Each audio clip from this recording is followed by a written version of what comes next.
Hello, and welcome to Beyond the Deal, where we discuss business, entrepreneurship, and commercial real estate.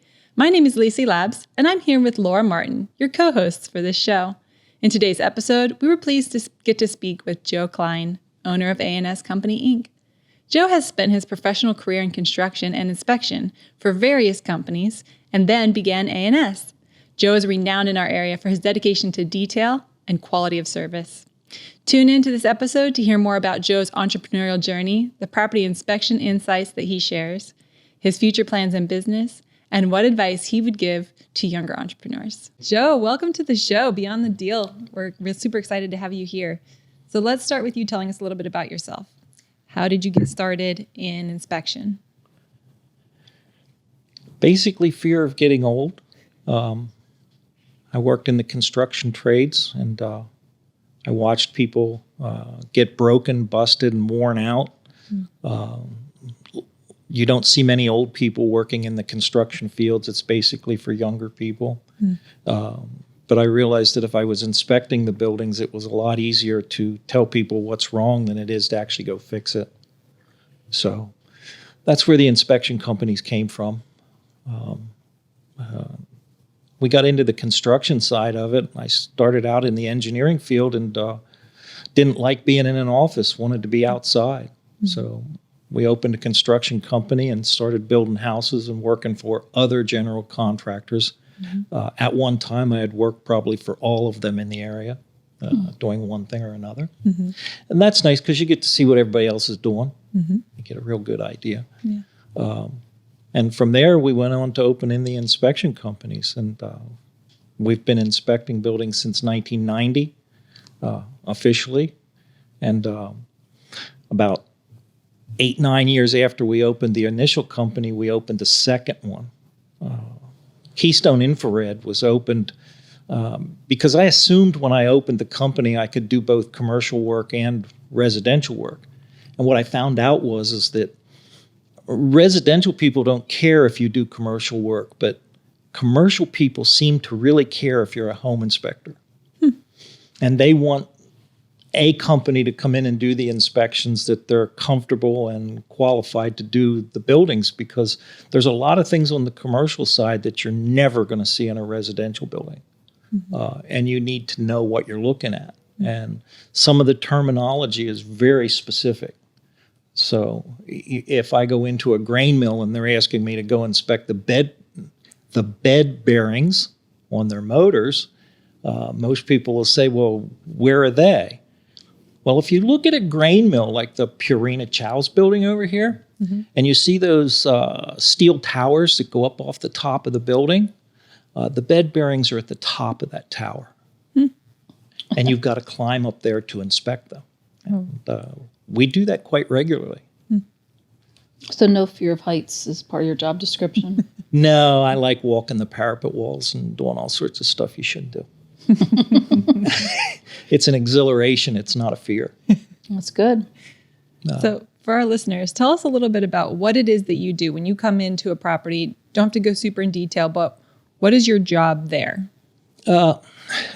Sometimes it's a total and complete exploration. I really don't know what I'm doing till I get there. Other times I have a lot of information.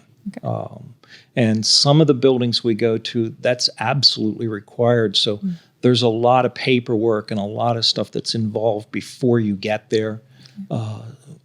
We review blueprints, plans.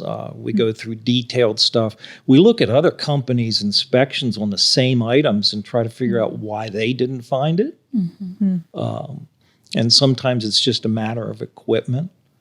So I do a lot of work for one of the local, really large general contractors, and they ask us to do unusual stuff, like find out why the building is being infested with houseflies. And where are they getting in at? So it's not all just straight up is the wall going to fail or is the roof bad? There's a lot of things that are outside the box that make the whole thing really fun. Is there any part of inspection that you don't do? Because it seems like you do everything. There's a lot we don't do. Okay. Most on the commercial side, we'll do small to medium-sized facilities, and we will do everything if asked to. Whether I can do it myself or I have to hire subcontractors to come in and support me, we'll do whatever's necessary there. Large plants we generally don't do because they're generally done by very, very large engineering firms with massive teams of people, and it takes months. Yeah. We're generally doing the smaller stuff, hotels, smaller companies, medium size at best, colleges, schools, and usually we're looking for something. They're calling with a complaint.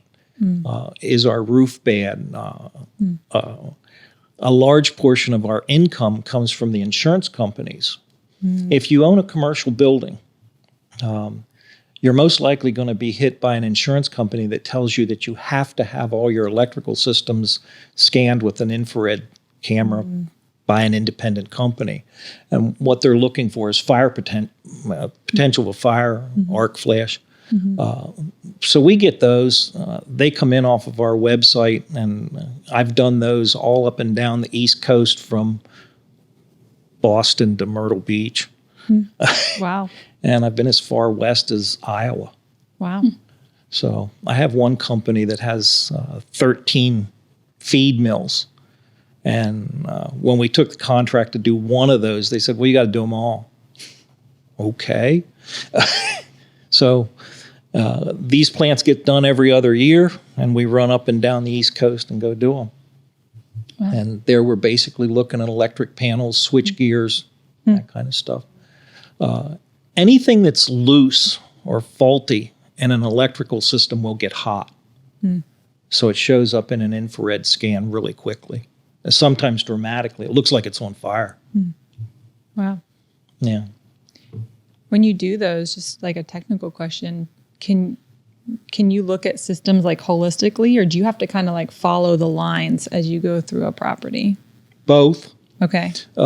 If it's just an insurance request, the insurance company is dictating what has to be done. Okay. So you get a copy of whatever the insurance company told the client company what they need to do, and then you follow their scope of work, and that's it. You don't do any more because they don't want to pay you to do more. Sure. They don't want you there at all. Sure. They just want to make sure that they don't get dropped on, that their insurance gets dropped or their premiums go up. Yeah. So do as little as you can to get me over the hump. Okay. Yeah. So when we're talking about commercial real estate deals, I think most people would say, oh, inspection, that sounds like an important role, right? Critical one. What do you think of your role? Like, what is your role in a deal? What kind of part does it play in the full scope of getting a deal done? And what are some of the things that you've seen happen to deals based on an inspection? I have seen things happen, but most of the time I don't really know till long after the fact because I'm not really a part of the actual deal that's taking place. I'm providing information for either the buyer, the seller, or both, and then they get to evaluate that information, and then they go someplace else and make a deal. So we don't often know. If there is an issue or a problem, we may get called back in to re-inspect or to do something, and then I get information. I often am told the deals fell apart because of what I put in a report. Frankly, I don't care. What I do care about is people, and I got into this business mostly because I wanted to help people.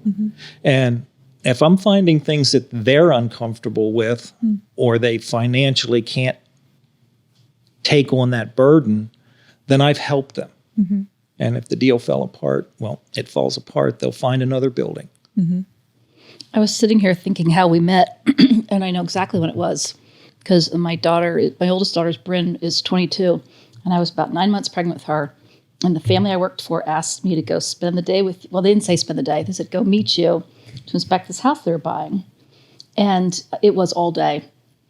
And I was like, I think you want to replace with a toothbrush.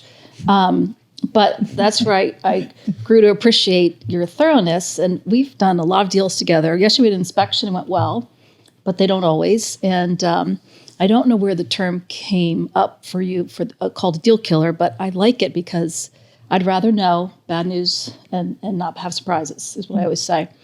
But there's been so many deals that you have figured out for me. I had you at a house in Lemoyne that had a drive-it issue. You figured out what was wrong there. You saved a deal for me on North Front Street. Sewage pipe. Yeah. You walked up and I'm like, I know what that is. And then we almost didn't close over it. So it's we've been thrown out of buildings because we took too long. But I'm not fast. no, but you're very thorough. And we have gone back. We always keep your information and we go back all the time. And if there's an issue or a problem, let's see what the inspection report said, back in the day. And I've recommended you to people with all kinds of problems, even at their houses. You've done houses I've bought. So if it's my choice who to call, I call you. So, Yeah. he goes in crawl spaces and things I would never do. I had you up looking at places north of here, like an hour, apartments and. Yeah, on the residential side, we do a 1 hour radius out of Harrisburg. So that covers parts of 6 counties. However, on the residential side, most of our work runs in a straight line between Carlisle and Hershey. Yeah, it's where most of it's happening. On the commercial side, I have just been all over the place. And I've been in buildings from where they're cutting the logs for log homes to where they're processing grain for people and animals to super hotels. We did the Marriott's Hotel on Annapolis Street in Baltimore. That's a 27-story high-rise, 3,800 rooms. By the way, we don't do them all. That's a big job. A lot of the commercial stuff, they do what's called representative sampling. Okay. So like when we do HUD buildings, HUD says I have to do 20%. So if they've got 200 rooms in a HUD building, I have to look at 20 of them. However, not everything in life is perfect. I don't get to pick the 20 rooms. The maintenance crew gets to pick them. Okay. So they only show me the ones that are going to be. Best. Yeah. And I walk past some of the rooms in the HUD buildings, and it's like, I'd really like to go into that one. But you're limited by what you do. And if you don't do what they tell you to do, you don't get paid. Yeah. Well, and I didn't realize you did the infrared scanning. I worked for a company that we had a 20,000 square foot pretty major fire because of exactly that, a problem with the electrical panel. It's been a while ago. But Oh, that side of it's really fun. I've been in just incredible buildings and gotten to see things that most people will never see. Maybe they wouldn't want to, but it's really cool. You do get to see that. And I've had electrical issues that were, shut the plant down now. This is a serious issue. However, most of the stuff is actually pretty good. Our code system and our safety requirements and the people that work in these plants really don't want to have a problem. I always tell everybody that the biggest problems we have are small to medium-sized hotel motels. If you go in the basements of those buildings or into their utility facilities, they're just like a commercial building. But the product they produce is space for people to rent. But they're big buildings and they have all that same commercial equipment in them, but they have no maintenance crew and they don't have anybody that knows how to work on any of that stuff.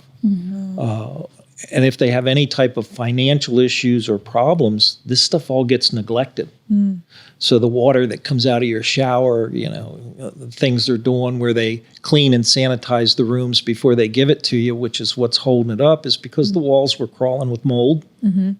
And the populace really very seldom ever gets to know any of that.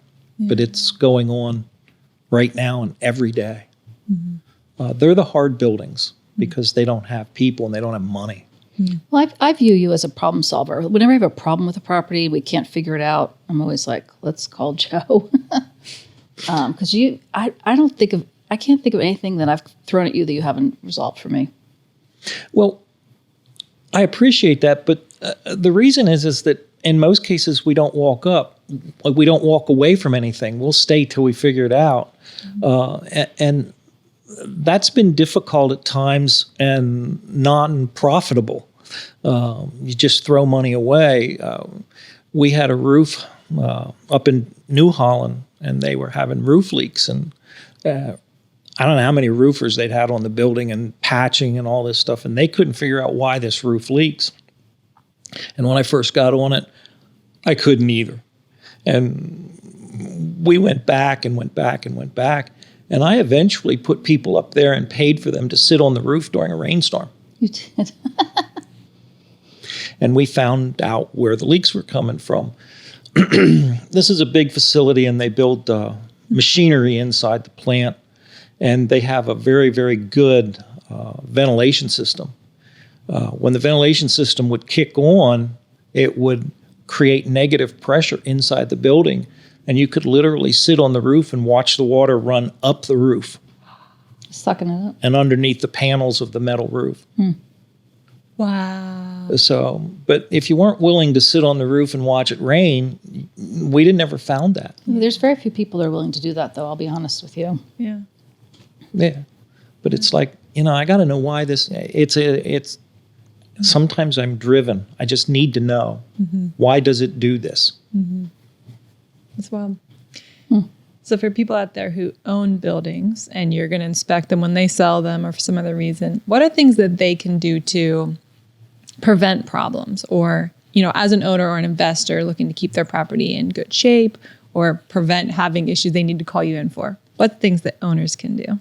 There really is only one. They need to develop a maintenance program for the building or have somebody do that for them, and then they have to follow it. If they do that, very few of the issues or the things that would cause a deal to fall apart are actually going to happen. You're going to get into or on a building that actually represents it and shows well. If they're not doing the maintenance and, they're letting the trees grow up into the gutters and, the basements are full of water, they're going to have a hard time. And anyone in my field's just going to make a big deal out of it. Because as I had said earlier, we try real hard to make the reports look as harsh as possible.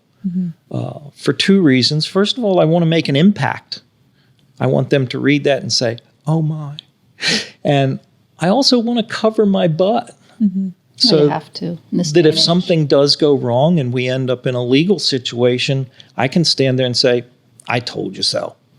And that's why a lot of the reports are written really, really harshly, and why I would much rather go with the buyers, sellers, whoever, because I can explain that and soften that blow and tell them that the report's going to read much worse.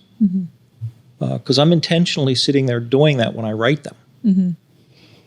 Well, and I've noticed in our years of working together how the technology has improved. Even the reports, they're so much more thorough in the photographs and all documentation. But I'm back in the day, I used to get every single roof there was if I was selling a building, because everyone always wanted to know the condition. Not that I was warranting it, but I'd get up there with them.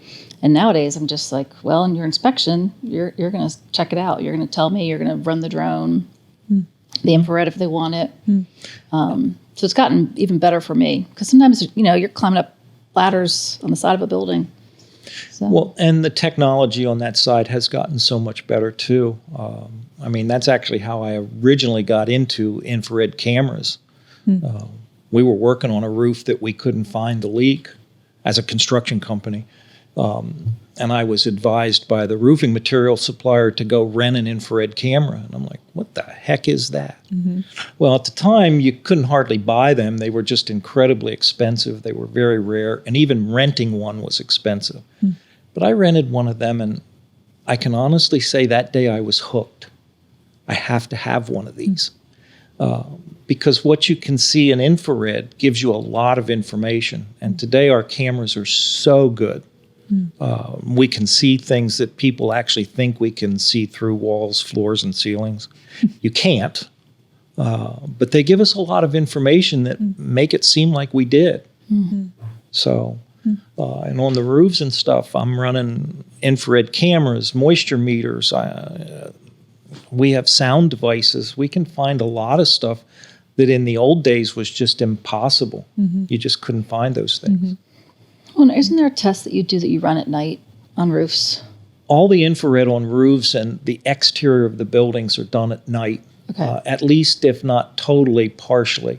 A lot of times we'll do it twice, once during the day for the digital images because it's hard to get digital images at night, and then we'll come back at night and do the infrared because the sun actually screws up my cameras. So I don't get to see what I want to see if I do them during the day.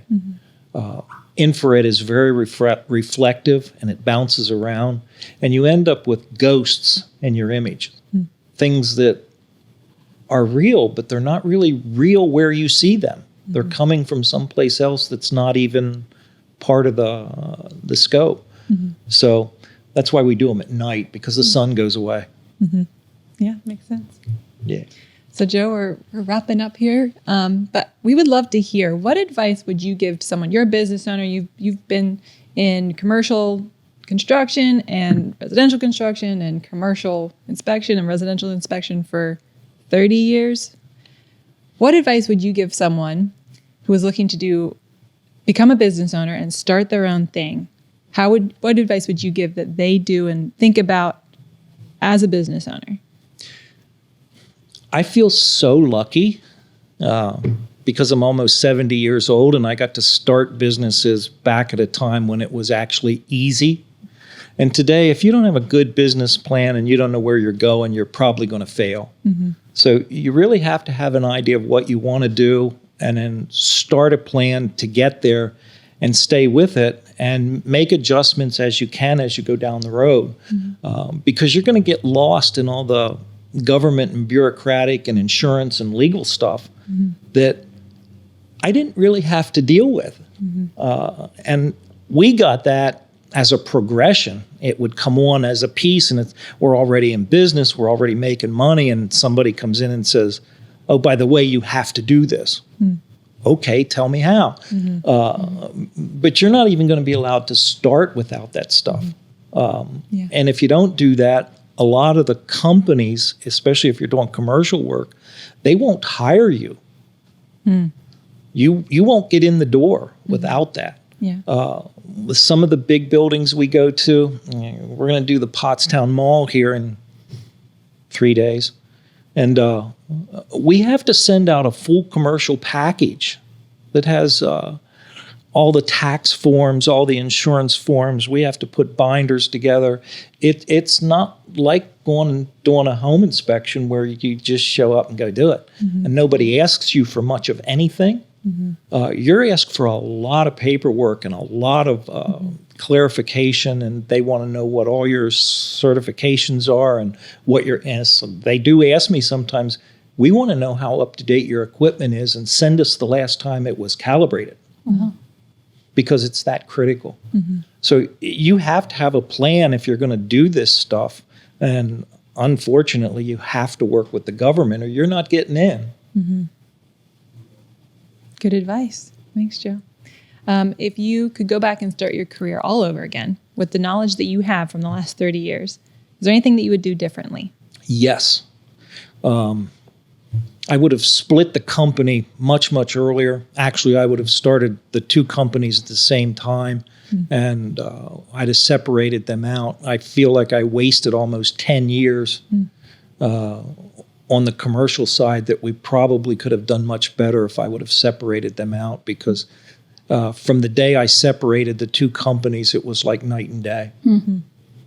We could key advertising and direct it to where we wanted it to go, and all of a sudden business started to flow, where before we were just it was kind of like helter skelter, and we weren't really targeting anything.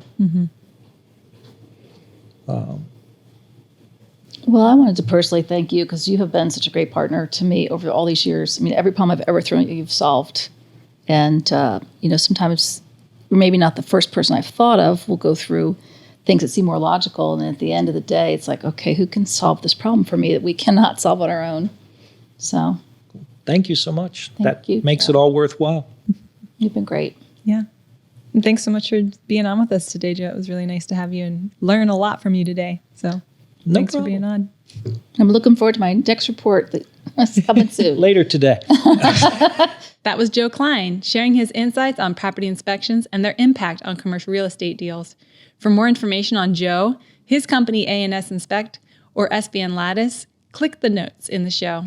Thanks for listening to Beyond the Deal.